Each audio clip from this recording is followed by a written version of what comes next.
Gracias por preferirnos con la objetividad que nos caracteriza en su sexta temporada, Agenda Económica, la visión empresarial al servicio de la nación.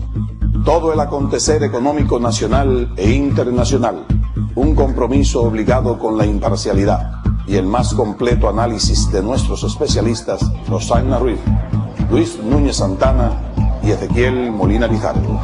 Auspiciado por el Banco Popular Dominicano, nuestro resumen de noticias económicas en solo 2 minutos. El Banco Central puso en venta 94 inmuebles de su propiedad y 2 vehículos para un monto global de 187.3 millones de pesos, de acuerdo con un aviso publicado por la institución rectora de la política monetaria, que señala que las propuestas económicas deberán ser enviadas a más tardar el 11 de abril del año en curso. Entre los bienes se cuentan solares para viviendas, naves industriales, solares turísticos, fincas, edificios, locales comerciales, así como apartamentos. Según el Banco Interamericano de Desarrollo, la reciente crisis global ha revelado que Latinoamérica avanza a 2 velocidades, con un grupo encabezado por Brasil a la cabeza y el otro por México en un segundo lugar. El organismo destacó que la reciente crisis ha alumbrado un nuevo orden económico global que ha dado un renovado protagonismo a las emergentes que lideran la salida de la crisis y cuyo empuje contrasta con el lánguido avance de los países industrializados. El director gerente del Fondo Monetario Internacional, Dominic Strauss-Kahn, dijo que América Latina necesita claramente revertir las políticas de estímulo aprobadas durante la crisis para evitar la amenaza inflacionaria. Señaló durante la reunión de ministros de finanzas de América Latina y el Caribe que los países de la zona deberían permitir también una mayor apreciación de sus monedas para evitar el calentamiento. Banco Popular presentó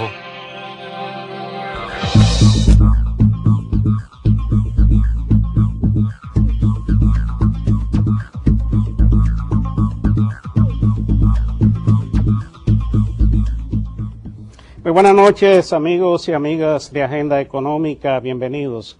Como ustedes podrán observar, hoy día me encuentro en compañía de don César Nicolás Pensum, con el cual vamos a estar haciendo este programa del día de hoy, que es un programa en el cual vamos a estar analizando algunos temas de mucha actualidad económica y de mucha preocupación también para la población dominicana. Como ustedes también pueden observar, estoy solo con él y en un ambiente que no es el que nosotros normalmente tenemos para grabar los programas o para hacer los programas de Agenda Económica. Esto se debe a que hemos tenido algunos problemas técnicos en el estudio de grabación en estos días, problemas que están siendo resueltos y que próximamente estaremos de nuevo trabajando con ustedes desde ese ambiente que ustedes tienen acostumbrado a vernos a nosotros. Así que nos sentimos de todas maneras muy complacidos de estar en contacto con ustedes. Don César, bienvenido. Muchas gracias, me siento como en mi casa, independientemente del cambio de set y lo demás. Eso no importa, Luis. Lo importante es que podamos comunicarnos con el agente de Agenda Económica y que podamos, como siempre, darle nuestras opiniones acerca de lo que uno entiende que son los temas y las cosas que más benefician a la sociedad dominicana. ¿Cómo no? Y a veces usar una bola de cristal para tratar de adivinar qué va a pasar en el futuro.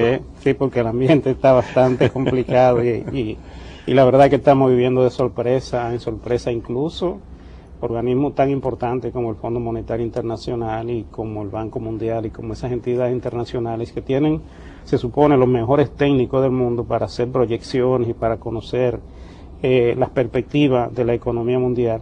Uno se da cuenta de que ellos mismos están siendo sorprendidos por los acontecimientos mundiales y por hechos que nadie puede prevenir, como estas catástrofes y estos temas de la naturaleza, ¿no?, que son tan profundos y que tienen impacto tan fuerte en la economía mundial, sobre todo cuando se dan en una economía como la japonesa, que es la tercera economía del mundo.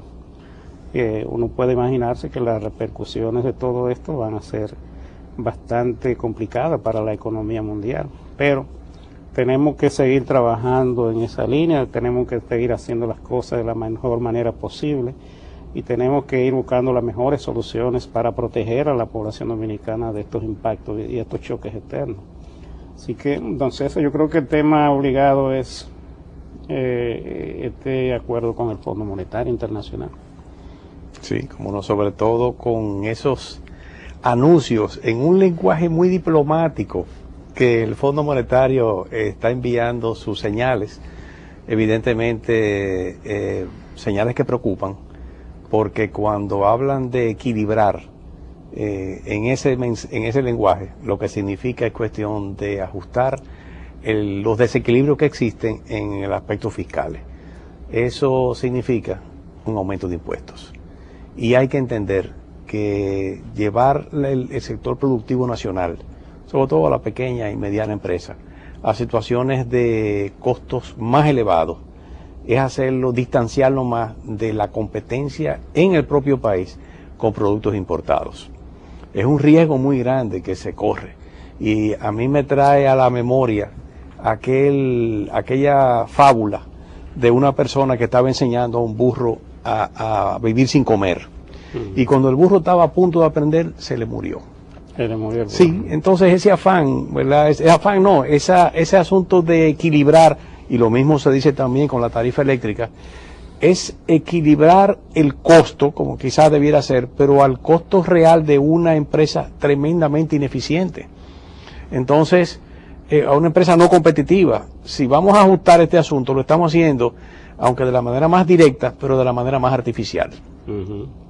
Entonces, eso tampoco estimula de ninguna manera a ninguna empresa a reducir costos, a hacerse verdaderamente competitiva, si podemos ajustar el precio de venta y que sea inelástico ese precio de venta, que podemos llevarlo a donde fuera necesario.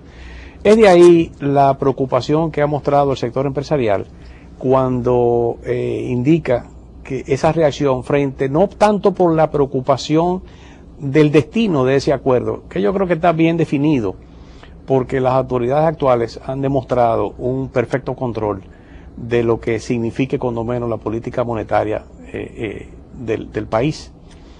Pero en lo fiscal, pues evidentemente es tratando de equilibrar, sin indicar cómo, de equilibrar los gastos del gobierno, el gobierno que ha reducido, inclusive el presidente lo anunció y ya lo oficializó, de reducirlo en un 12%. Pero quizás con esos elementos externos que tú bien apuntas, muchos que son de la naturaleza y otros provocados por el hombre, como es la situación que tenemos en el Medio Oriente y que nos afecta en el costo, en el nivel del petróleo, y que nos afecta a todos los dominicanos cada sábado, cuando vemos subir los combustibles, y tenga usted o no vehículo, lo afecta. Sí.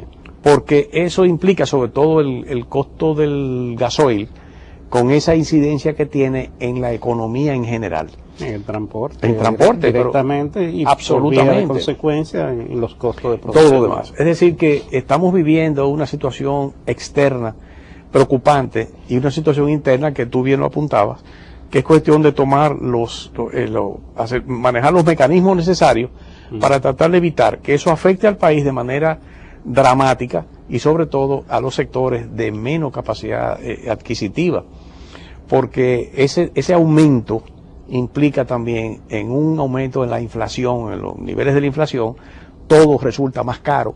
Y de hecho, lo sabemos que cada vez que uno va a cualquier lugar, al colmado, al supermercado, donde vaya, el dinero, pues como que el billete se le ha encogido, le resulta más pequeño, sí, porque con el mismo elemento puede comprar menos cosas. Pero eso ocurre semanalmente, porque la esposa de uno cuando va al supermercado viene quejándose de que los precios se lo han aumentado y claro, que encuentra precios nuevos, y entonces es una carrera alcista que se va dando permanentemente en un ambiente de choque externo de materias primas y de precios del petróleo, y ahora con estas exigencias del Fondo Monetario de que se ajusten los precios de la energía, y además indirectamente sugiriendo que se aumenten los impuestos, porque está hablando de que la presión fiscal está muy baja. Claro, la presión tributaria baja. Entonces nosotros que nos quejamos de lo contrario.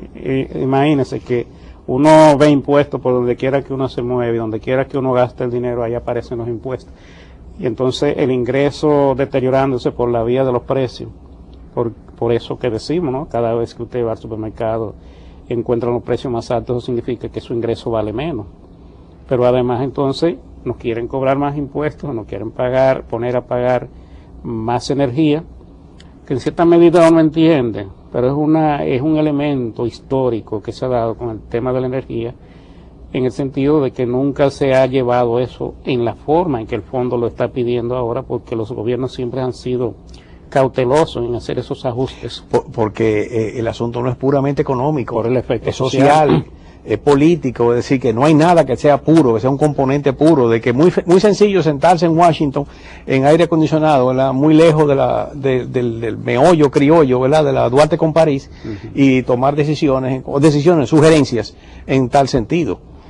Hay que ver que la aplicación de esas recomendaciones que ellos hagan, qué significa verdaderamente para el país. Además, desmontar estas cosas de la noche a la mañana, incluyendo los subsidios que se tienen con el sector eléctrico.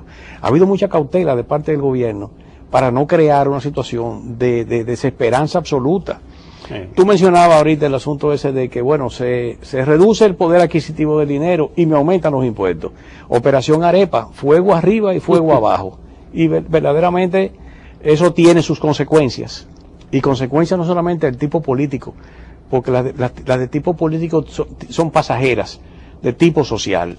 Sí. Yo creo que el gobierno y sobre todo la estructura que maneja toda la parte económica, fiscal, monetaria, está muy clara en qué cosas debe hacer para tratar de neutralizar esos efectos devastadores para la economía dominicana. Y no que, cuando menos a mí no me gusta sentarme a hacer vaticinios negativos, pero es cuestión también de uno adelantarse a esas propias situaciones, porque en el país tenemos las experiencias anteriores.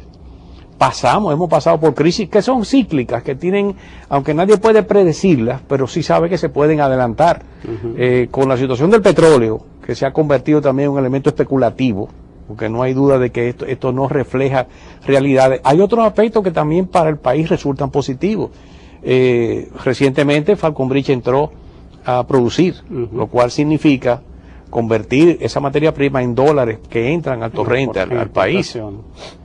Que es hacia donde debemos enfocarnos, es a producir para exportar, a convertirnos verdaderamente en un país que genere más divisas. Ese es un tema interesante, entonces vamos a ir a una pausa y retornamos con él.